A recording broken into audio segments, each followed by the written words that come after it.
बहुत स्वागत, आप देख रहे हैं वॉर व्यूज और अब आपके लिए एक बहुत अहम खबर है। हमारे साथ इस वक्त स्टूडियो में एम्बेसडर दीपक वोरा है, major general V K Datta, colonel Shailendra Singh, air commodore S बैल। और अब खबर भारतीयों की, मतलब ईरान से जो भारतीय वापस लौट रहे हैं उनकी। और हिंदुस्तान ने एक बार फिर यह साबित किया कि वो अपने नागरिकों की सुरक्षा के लिए कुछ भी करने के लिए तैयार है। हम वो डिप्लोमेटिक ताकत रखते हैं, जज्बा रखते हैं कि कहीं से भी अगर कोई हमारा मुल्क का बाशिंदा अगर कहीं मुसीबत में हो, किसी भी कोने में दुनिया की, हम उसको वापस सुरक्षित लेकर के आएंगे। ईरान इजरायल के युद्ध के बीच भारतीयों की घर वापसी के लिए ईरान ने जंग के बीच अपना एयर स्पेस भारत के लिए खोला। यह पहली बड़ी बात। पूरे ईरान के अंदर एयर स्पेस बंद है, कोई जहाज नहीं उड़ रहे। वहां पर इजरायल के हवाई जहाज, फाइटर जेट आकर के बम गिरा रहे हैं, लेकिन ईरान ने हमारे लिए अपना एयर स्पेस खोला और अपनी एयरलाइन भी दी हमें। ईरान ने अपनी महान एयरलाइंस का जहाज भी भारत को दिया। और इस दौरान जब भारत अपने नागरिकों को सुरक्षित बाहर निकाल रहा था तो हमने इजरायल से भी बात की और इजरायल ने भी उस इलाके में, उस क्षेत्र में हमले रोक दिए। अगर इसे हम कहें कि भारत की कूटनीति ने एक बार फिर से जंग रुकवा दी तो कई लोग फिर इसका मजाक उड़ाएंगे। इस सरकार के जो खासकर जो आलोचक हैं, जैसे ही रूस यूक्रेन के बीच हुआ था, हमारे बहुत सारे स्टूडेंट्स थे, वो आए थे, तो वहां भी ऐसे ही भीषण युद्ध चल रहा था, लेकिन वहां भी सकुशल रास्ता दिया गया। और जिस रास्ते से उनको बाहर निकाला जा रहा था यूक्रेन से, उस वक्त रशिया ने भी उस इलाके में बॉम्बिंग नहीं की। वहां कुछ घंटों के लिए वहां पर बमबारी रोकी गई थी और यहां पर भी इजरायल ने ऐसा ही किया है। लेकिन आप खुद क्या ईरान और इजरायल दोनों देशों की सहमति के बिना यह मुमकिन करके दिखा सकते हैं? दुनिया जानती है कि भारत के संबंध ईरान और इजरायल दोनों से बहुत अच्छे हैं और उसकी इसीलिए भारत को यह कूटनीतिक कामयाबी हासिल हुई है। इससे पहले आपको यह भी मालूम है, हमने आपको प्रोग्राम में बताया था कि ईरान के उत्तर में आर्मेनिया है, वहां से पहला लॉट जो था 110 बच्चों का करीब, वो भारत आया था। उसके बाद ये फ्लाइट आ रही है मशहद से, शायद ईरान के, वहां से ये महान एयरलाइंस की एक फ्लाइट आ चुकी है। एक फ्लाइट यहीं से और आएगी और एक फ्लाइट शायद अजरबैजान से जो है वो भारत आने वाली है। जॉर्डन से फ्रॉम इजराइल, वो इजराइल में जो हमारे भारतीय हैं जी। तो ये इस तरीके से भारत अपने लोगों को वापस लेकर के आ रहा है। और भारत ने शनिवार को यह भी घोषणा की कि हम अपने दो पड़ोसी देशों के औपचारिक अनुरोधों के बाद ईरान से उनके लोगों को भी बाहर निकालेंगे। ये है श्रीलंका और नेपाल। इन्होंने इंडिया को रिक्वेस्ट की कि आप अपने नागरिकों के साथ साथ हमारे नागरिकों को भी वहां से लेकर के आइए। तो जो ईरान, हमारी एम्बेसी ईरान में है, उसने एक मैसेज जारी किया है कि जो भी श्रीलंका या नेपाल के लोग इजरायल में हों वो हमें कांटेक्ट करें। नंबर्स जारी किए गए हैं। तो युद्ध क्षेत्र से लोगों को निकालना कितना मुश्किल काम होता है, ये आपको मैसेज साहब बताएंगे। Thank you very much. मैं इसके बारे में आपको विस्तार से बताता हूँ। मैं इन्वॉल्व रहा हूँ साउथ सुडान से जब हम लाते हैं। ये इतना आसान नहीं होता कि आपने अपना जहाज भेजिए जहाँ पे सिचुएशन फ्रैजाइल है और फिर आपके लोग बैठ के उसके अंदर, पहले तो आपको कोऑर्डिनेट करना पड़ता है कि हमारा जहाज इतने टाइम से इतने टाइम पर यहाँ रहेगा, जो जाना चाहते हैं हमारी एम्बेसी में रजिस्टर करें। अच्छा, पूरा प्रोसेस होता है। हम वेरिफिकेशन करते हैं, फिर लोकल सरकार को कहते हैं कि भाई हमें फैसिलिटीज़ दो, तंग मत करना, हमारे लोग आ रहे हैं, ये मत कहना वीज़ा नहीं है, ये नहीं है, वो नहीं है। फिर उन लोगों को बिठा के एयर कॉरिडोर दिया जाता है जहाँ सेफ्टी हो, चले जाते हैं। सबसे बड़ा इसका हुआ था सर येमेन में कुछ साल पहले, जब डॉक्टर सुषमा स्वराज हमारी विदेश मंत्री थी। तो उस समय सऊदी अरेबिया और यूएई धड़ाधड़ बॉम्ब फेंक रहे थे येमन पर और हम अपने लोगों को वहां से बाहर निकालना चाहते थे। 40 देशों के नागरिकों को भी हम साथ में लाए थे नेवी के थ्रू। उस समय हमारे general VK Singh, former chief और फॉर्मर मिनिस्टर, वो पर्सनली मॉनिटर कर रहे थे। क्या किया था प्राइम मिनिस्टर नरेंद्र मोदी ने? सऊदी अरेबिया के राजा से बात की और बोला कि 7 घंटे के लिए आप बॉम्बिंग रोक दीजिए, हम अपने लोगों को बाहर लाएंगे। And I am only quoting doctor Sushma Swaraj, late doctor Sushma Swaraj, outstanding foreign minister. वो बोली कि सऊदी अरेबिया ने जवाब दिया कि हम 7 घंटे के लिए नहीं करेंगे, 7 दिन 1-1 घंटे के लिए बंद कर देंगे बॉम्बिंग, जो किया गया और हमारे लोग वहां से हम बाहर लाए। बाकी एम्बेसीज ने, sir this is worth listening to, बाकी एम्बेसीज ने ट्वीट किया अपने नागरिकों को कि अगर येमेन से बाहर निकलना चाहते हो तो भारतीय दूतावास के साथ संपर्क करिए। तो हम सबको वहां से लेके आए जो आना चाहता था। कई हजार लोग अपनी जान, उनकी जान बची बिकॉज ऑफ भारत। तो अब जो हमने किया, आपने अभी जिक्र किया सर कि ईरान से जो लोग निकाल रहे हैं, आपको इतना भी बता देता हूं कि ये जो मैकडोनल्ड ट्रंप है ना, ये क्या बोलता है कि मैं तो दोनों का दोस्त हूं, equi distant between India and Pakistan. Tiger, तेरे से पहले जो बुजुर्ग था ना, बुढ़ा जो पागल है थोड़ा सा, क्या नाम था उसका, बाइडन, उसने क्या बोला था हमको कि रूस के साथ अपनी दोस्ती खत्म कर दो। और अगर हमने खत्म कर दी होती तो आज क्या होता सर? कि हम ला पाते अपने लोगों को? और आपने ये भी कहा था ईरान के साथ दोस्ती खत्म कर दो, हमने नहीं की। आपने अपने आप तो कहते हो मैं दोनों का दोस्त हूं, लेकिन मुझे यह मौका नहीं दिया कि मैं अमेरिका और रूस दोनों का दोस्त बनूं, इजराइल का दोस्त बनूं और ईरान का बनूं। घर वापस लौटने की खुशी देखिए आप चेहरों पर। ये वाला वीडियो दोबारा चलाइएगा। ये जो बच्ची सामने दिख रही है, वहां पढ़ती होगी शायद, ये वापस आई और इसने पहले जमीन चूमी देखिए भारत, वो भी आप देखिएगा। उसके बाद नारे लगे हैं भारत माता की जय यहाँ पहुंचने के बाद। ये भारत के पास ये ताकत है, थैंक्स टू आवर, ये देखिए वो देखिए thanks to our army and to our air force and to our navy. ये ताकत मेरे पास है। ये सब माँ जाती है अपने बच्चों को वापस लाने।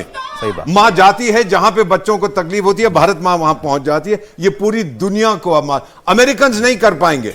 अगर उनके कोई नागरिक वहां बैठे, वो तो कहेंगे, वो एडवाइस देंगे भाई छोड़ के भाग जाओ, छोड़ के। एक जगह से हम अमेरिकियों को भी लेके आए थे, यमन से हम लोग लेके आए, और कोई नहीं गया। जर्मन नहीं गया, अमेरिका नहीं गया, रशिया नहीं गया, only Bharat was allowed to go. Sir, ये आपकी कूटनीति की सफलता है। जरा आवाज दीजिएगा इन तस्वीरों की, दोबारा प्ले कीजिएगा एक बार और फिर जरा सुना दीजिए। ये लोग वापस जब लौटे, हाथ में झंडा है, तिरंगा। Thank you so much. Thank you so much. रो रही है। Thank you so much for coming. Hindustan जिंदाबाद, हिंदुस्तान जिंदाबाद, हिंदुस्तान। खुशी देखिए उसके चेहरे पर, रो रही थी वो। देखिए जरा, जमीन चूमी, हिंदुस्तान वापस आ गई हैं अपनी माँ की गोद में। और देखिए ये कश्मीर से हैं, ज्यादातर लोग 90% कश्मीर से हैं, और पाकिस्तान कहता है हम कश्मीर का ख्याल नहीं रखते। पाकिस्तान कुछ और बातें करता है कश्मीर की। ये देखिए कश्मीरी क्या बोल रहे हैं, इनमें से ज्यादातर जो कश्मीरी है, क्योंकि सर इनको स्कॉलरशिप्स मिलती थी to go and study in Iran. लेकिन बहुत बड़ी बात है जो स्ट्रेटेजिक ऑटोनॉमी हम फॉलो करते हैं, यानी कि जो देश के लिए सर्वोपम है, जो देश हित में होता है, हम उसको फॉलो करते हैं, हम एक देश को फॉलो नहीं। आप जो भी बात कहते हैं बहुत इंपॉर्टेंट है सर। कश्मीरी हैं इनमें ज्यादातर, और वो पाकिस्तान के क्या प्रोपेगेंडा होता है, लौटते वतन को अपने जमीन चूम रही हैं, और हिंदुस्तान जिंदाबाद के नारे खुद खुशी में उन्होंने लगाए। ये तस्वीर तो देख के मजा आ गया सर। एक बार और दिखाइए वही तस्वीर, पूरे आवाज के साथ सुनाइए। Thank you so much. Thank you so much. Thank you so much for coming. Hindustan जिंदाबाद, हिंदुस्तान जिंदाबाद, हिंदुस्तान जिंदाबाद। मेरा भारत महान है। जय हिंद। हिंदुस्तान महान है, जय हिंद के नारे। अच्छा, मैंने आप ये इनमें एक पहला लॉट आर्मीनिया से आया था, दूसरा ये जो आए हैं ये मशहद से आए हैं, ईरान से फ्लाइट, सीधे ईरान की फ्लाइट लेकर के, और अशकाबाद तुर्कमेनिस्तान में है, वहां से भी एक जहाज जो है वो आज पहुंचेगा। हाँ सौरभ, आपको अगर याद हो, जब यूक्रेन से हम अपने स्टूडेंट्स को निकाल रहे थे, उस समय पाकिस्तान के स्टूडेंट भी हिंदुस्तान का झंडा लेके हमारे स्टूडेंट्स के साथ में उनको हमने इवैक्यूएट किया सेफली। पाकिस्तान ने नहीं किया उनको। ये शायद पाकिस्तानियों को याद ना हो, मैं उनको याद दिला दूं, भारत वो देश है। बाद में उन्होंने जहाज भेजा था, वो बाद की बात होती है। वो तो नहीं, पहले तो खबर थी कि वो भी साथ में लग के आ गए थे। और जब सब निकल गए और वो झंडा हिंदुस्तान का लेके आए। नहीं, मैं जहाज भेज के क्या अरे कितना मुश्किल काम है सर, लड़ाई चल रही है, एयर स्पेस खुला, उन्होंने उसके लिए अपना जहाज दिया, इसके लिए किसके पीछे कितना एफर्ट लगा होगा भारत का। अगर आप सबसे बड़ी मुश्किल बात इस सारे में देखें, बाकी सारा काम फौज ने और जिसने भी करना है वो बड़ी आसानी से कर देता है, हमारे लिए ड्रिल है। सबसे बड़ी बात है कि क्या आपके पास ये पॉलिटिकल विल है या नहीं, क्या आप करोगे या नहीं करोगे। दूसरी बात, आपके उस कंट्री के साथ रिलेशन अच्छे नहीं भी हैं अगर 2 मिनट के लिए, तो भी क्या आपके अंदर वो जज्बा है कि आप उसको अप्रोच करेंगे और वहां से बात कर लेंगे। आपको क्या लगता है यूक्रेन वाले केस में सब कुछ इतना आसान था? It was not that easy. Let me tell you one thing, even Yemen का, because I was with general VK Singh, इसलिए मैं आपको बोल पा रहा हूं, यमन वाले में जनरल वीके सिंह वहां जहाज के ऊपर उतने दिन डिप्लॉयड थे जब लोगों को लाया जा रहा था। ये जो इवन यूक्रेन के टाइम में 3-4 जगहों पर हर जगह हमारा मिनिस्टर कोऑर्डिनेट कर रहा था। मैं इसलिए सरकार, मैं ये नहीं कह रहा हूं कि मैं सरकार की लिप सर्विस कर रहा हूं या किसी पार्टी की, लेकिन ये सिर्फ एक इंडियन गवर्नमेंट थी जो ये पॉसिबल कर पाई। पाकिस्तान का आप एग्जांपल ले लें, किसका, मैं तो आपसे ये सवाल पूछ रहा हूं, ये सब हमारे लिए रूटीन हो गया है। अब प्रॉब्लम किसको है मुझे ये बताइए। बताता उनको है जो नहीं कर पाते ना, तो बस जो नहीं कर पाते उनको प्रॉब्लम है। और यहाँ जो कर नहीं पाए अच्छा, ये इंडियन डिप्लोमेसी की जीत है, इसमें तो कोई शक नहीं। बिल्कुल सही है। ताली बजाओ ना मेरे लिए। हाँ, डिप्लोमेसी, एक डिप्लोमेट है यहाँ पर। कभी तो मौका मिला इनको ताली। आपने ट्रंप वाला काम किया है अभी, लेकिन ट्रंप अपने लिए नोबेल मांग रहा है, आप ताली के लिए रेकमेंड करिए प्लीज। आपने पूछा प्रॉब्लम किसको, मैंने आपसे कहा क्या ये इंडियन डिप्लोमेसी की जीत है, आप सबने कहा हाँ। अब मैं कांग्रेस की बात करता हूँ, पार्टी की। आपको पॉलिटिक्स में नहीं घसीटूंगा, डोंट वरी। लेकिन कांग्रेस पार्टी ये कह रही है कि इंडियन डिप्लोमेसी अपने मूल्यों से हट गई है। कांग्रेस की चेयरपर्सन सोनिया गांधी ने ईरान पर इजरायली हमले की निंदा की, यहां भी ठीक, कोई दिक्कत नहीं। उन्होंने हिंदू अखबार में एक आर्टिकल में लिखा है कि इजरायल खुद एक परमाणु शक्ति है, लेकिन ईरान को परमाणु हथियार वो ना बना पाए, इसलिए उसको टारगेट कर रहा है। यह इजरायल का दोहरा मापदंड है। उन्होंने यह भी कहा कि ईरान भारत का पुराना दोस्त रहा है और ऐसे हालात में भारत की चुप्पी हमें परेशान करती है। मतलब वो चाहते हैं कि भारत को खुलकर इजरायल की निंदा करनी चाहिए और ईरान का साथ देना चाहिए। फिर उन्होंने फिलिस्तीन और गाजा की बात की। उन्होंने कहा गाजा में जो तबाही हुई है और ईरान में जिस तरीके से हमले हो रहे हैं, इसे लेकर भारत को स्पष्ट, जिम्मेदार और मजबूत आवाज में बोलना चाहिए। अभी भी देर नहीं हो गई है। आर्टिकल वो पूरा अंग्रेजी में है, लेकिन उसमें उन्होंने अंत में एक निष्कर्ष में इंडियन डिप्लोमेसी के बारे में जो कहा है वो मैं आपके लिए पढ़ देता हूं। एम्बेसडर साहब उस पर आपको ज्यादा फिर आगे बता पाएंगे। वो लिखते हैं, sir, in the face of this humanitarian catastrophe the Narendra Modi government has all but abandoned India's long-standing principled commitment to a peaceful two-state solution. ये कह रही है गाजा पे आपने two-state solution को छोड़ दिया. One that envisions a sovereign, independent Palestine living side by side with Israel in mutual security and dignity. लेख था वैसे ईरान पर, उन्होंने बात ज्यादा गाजा की है, ये इंपॉर्टेंट है। New Delhi silence on devastation in Gaza and now the unprovoked escalation against Iran reflects a disturbing departure from our moral and diplomatic traditions. हमने अपने मूल्य खो दिए हैं, उनका ये कहना है। This represents not just loss of voice but also a surrender of values by India. अब इसमें सर मैं कुछ नहीं कहूंगा, इन्होंने जो अपना इनके विचार थे वो व्यक्त उन्होंने प्रकट किए हैं, उन्होंने बताया है आपके सामने, दुनिया के सामने।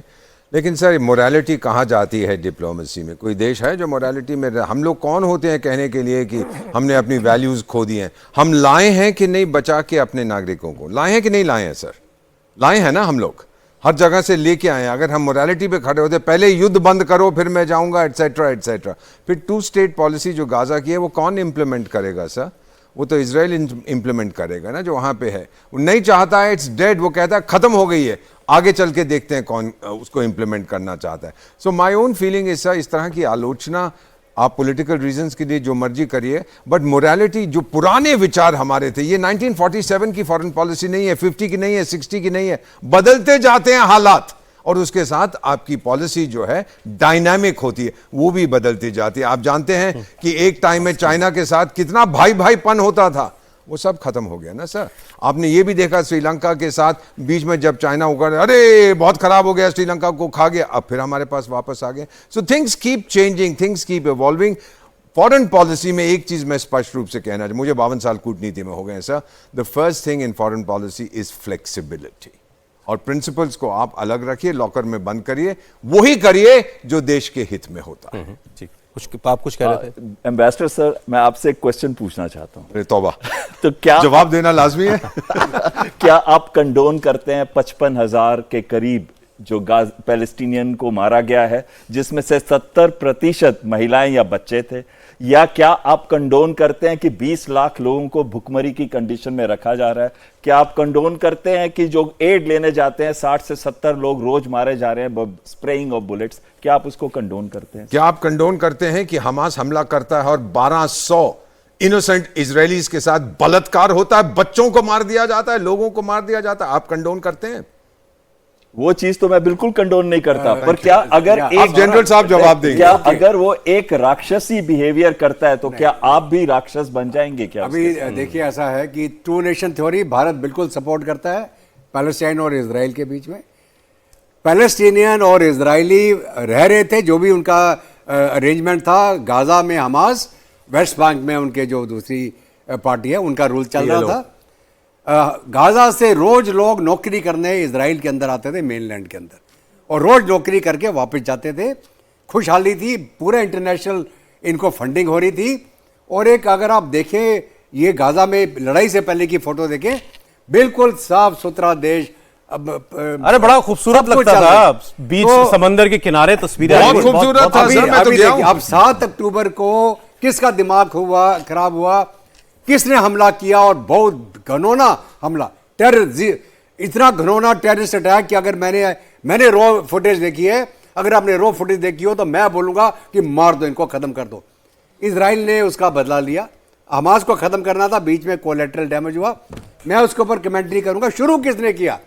हमास ने शुरू किया, पैलेस्टीनियन ने शुरू किया, ईरान ने उसको बैकअप किया। मैं फिर ये सोनिया गांधी जी के आर्टिकल पर आता हूं। यहाँ कोई नेता नहीं है, नहीं तो वो इस पर पॉलिटिकल जवाब आपको देता। बीजेपी का हमेशा से ये कहना रहा है, जब इससे पहले भी इन्होंने एक बार आर्टिकल लिखा था पैलेस्टाइन की सपोर्ट में। प्रियंका गांधी कई बार पैलेस्टाइन की बात कर चुकी हैं, आज इन्होंने ईरान की भी बात की है। इनके ऊपर आरोप ये लगाती है भारतीय जनता पार्टी कि ये सब कुछ ये भारत में मुसलमानों को खुश करने के लिए करते हैं, क्योंकि मुस्लिम इनका वोट बैंक है, इसीलिए उनके लिए ये दर्द दिखाते हैं कांग्रेस पार्टी। वरना दर्द रूस और यूक्रेन की लड़ाई में क्यों नहीं दिखाई दिया? यूक्रेन पर कौन सा आर्टिकल लिखा कांग्रेस पार्टी ने? वहां बेगुनाह लोग नहीं मारे गए। अग्रेसर मानते हैं ना आप रशिया को, उसके लिए तो कभी मांग नहीं किया आपने कि आप रशिया का साथ छोड़िए और बोलिए खुलकर कि पुतिन ने गलत किया है। ये मांग केवल गाजा में और ईरान में क्यों होती है? चलिए इसको एनालाइज कर लीजिए आप मेरे तरफ से। जो भी जिसने कहा मुझे नाम नहीं चाहिए, मुझे वो पार्टी नहीं चाहिए, मेरे देश के तौर पर कौन सा ऐसा मूल्य है जिसका मैंने उल्लंघन किया है?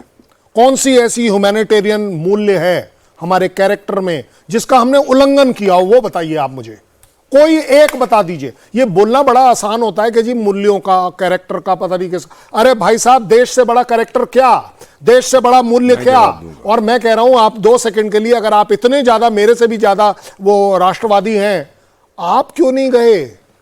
आपको जाना चाहिए था ना एक डेलीगेशन लेकर इजराइल, आपको जाना चाहिए था ना एक डेलीगेशन लेकर हमास, कि भाई साहब रोकिए, ये तरीका नहीं है, ये 7 तारीख वाला काम आपने ठीक नहीं किया है। आप क्यों नहीं जाते हैं? ये बढ़िया है, हर ब्लेम लेकर दूसरे पे डाल दो, उसमें भी नुक्ताचीनी करते रहो, कहां क्या गिरा, कहां उठा। ये सिर्फ एक मेरे सरकार और मेरे देश और मेरी आर्मी का काम है। आपका क्या काम है? आप सिर्फ मेरे अंदर डिफेक्ट निकालेंगे। मैं आपसे चैलेंज कर पूछा हूं, कोई एक मूल्य बताइए जिसको हमने फॉलो नहीं किया है, जो हमारे देश का मूल्य रहा है। आपको अभी एससीओ में शायद शांघाई कोऑपरेशन ऑर्गेनाइजेशन की बैठक होनी थी, वहां पर एक रेजोल्यूशन बाकी देशों ने निकाला जिसमें निंदा की गई थी इजराइल की। भारत ने उस पर साइन नहीं किया। ठीक है, ऐसे यूएन में अभी सीज फायर को लेकर वोट हुआ कि उस पर भी भारत ने मैं साइन करता हूं 1 सेकेंड, उसमें डालिए कि हमास ने क्या किया। ये बढ़िया, सेलेक्टिवली आप मेरे से पूछ लें कि इजराइल ने क्या किया। 40,000 मार दिए भाई साहब, 40,000। आप 10 साल से चुपचाप बैठे हुए थे, आपको मालूम होना चाहिए आधे से ज्यादा पैलेस्टाइन इजराइल के पैसों पे चलता है। पूरा पानी वहां से आ रहा है, आज भी आ रहा है, ऐसी बात नहीं है। पूरा फ्यूल वहां से आ रहा है। एम्प्लॉयमेंट जो 10,000 थी वो 20,000 करी गई थी। आपने क्या बहुत अच्छा काम किया मूल्यों के तौर पर कि आप वहां जहां पर आपकी रोटी रोजी थी उसको लेकर आप इंटेलिजेंस गैदर करते रहे, और एक रात आपने, अरे सर इससे ज्यादा क्या बर्बरता होगी कि एक डेड बॉडी को आप गलत तरीके से पेश कर रहे हैं। कर्नल साहब इज 120% राइट। बस सिर्फ एक हमने गलती की है फॉरेन पॉलिसी में, वो गलती ये है कि हमने कोई गलती नहीं की है। अरे मैं तो कल फिर वही आदमी, पता नहीं ये आदमी आज इतना क्यों छाया हुआ है हमारे प्रोग्राम में, वही ख्वाजा आसिफ। इसका एक और वीडियो देखा मैंने पाकिस्तान के रक्षा मंत्री का, उसमें वो ये कह रहे थे किसी इंटरव्यूअर को कि आप देखिए ना, इंडिया के कौन से अपने पड़ोसी के साथ अच्छे रिश्ते हैं? पाकिस्तान के साथ रिश्ते खराब, चाइना के साथ रिश्ते खराब, बांग्लादेश के साथ रिश्ते खराब। तो ये आपको बताता है भारत क्या, उसके पड़ोसी, उसके रिश्ते किसके साथ अच्छे हैं? सर, अफगानिस्तान के साथ, ईरान के साथ। आंकड़ों पर बात करिए। तेरी उतनी औकात ही नहीं है पूरी की पूरी इकोनॉमी की जितना मैं नॉर्मल ट्रेड चाइना के साथ कर रहा हूं। किस रिश्ते की बात कर रहे हैं? उसको नोबेल पीसेस प्राइज दिया जाए ना, अपने देश को पीसेस में कर रहा है। वो कंट्री बताइए जो कि हमारे ऊपर डिपेंडेंट नहीं है, जो हमारे साथ ट्रेड नहीं कर रहा, जो हमारे साथ। अच्छा, एक आखिरी स्टेटमेंट एक पाकिस्तानी सेनेटर का है, वो मैं आपको सुना रहा हूं, क्योंकि महिला बड़ी इमोशनल हो गई थी अपने पार्लियामेंट में बोलते बोलते। ईरान को मार पड़ रही है और पाकिस्तान में दहशत मची है। पाकिस्तान की संसद में बजट पर चर्चा चल रही थी, लेकिन वहां बात हो रही है एटम बम की। शहबाज सरकार टेंशन में है, सांसद, मिनिस्टर, सब लोग ये इस डर में जी रहे हैं कि भाई ये ईरान के बाद अगला निशाना हम तो नहीं होंगे। सुनिए। हम इनको बम नहीं बनाने देंगे। आपका क्या ख्याल है कि उनका हमारे बारे में क्या सोच है?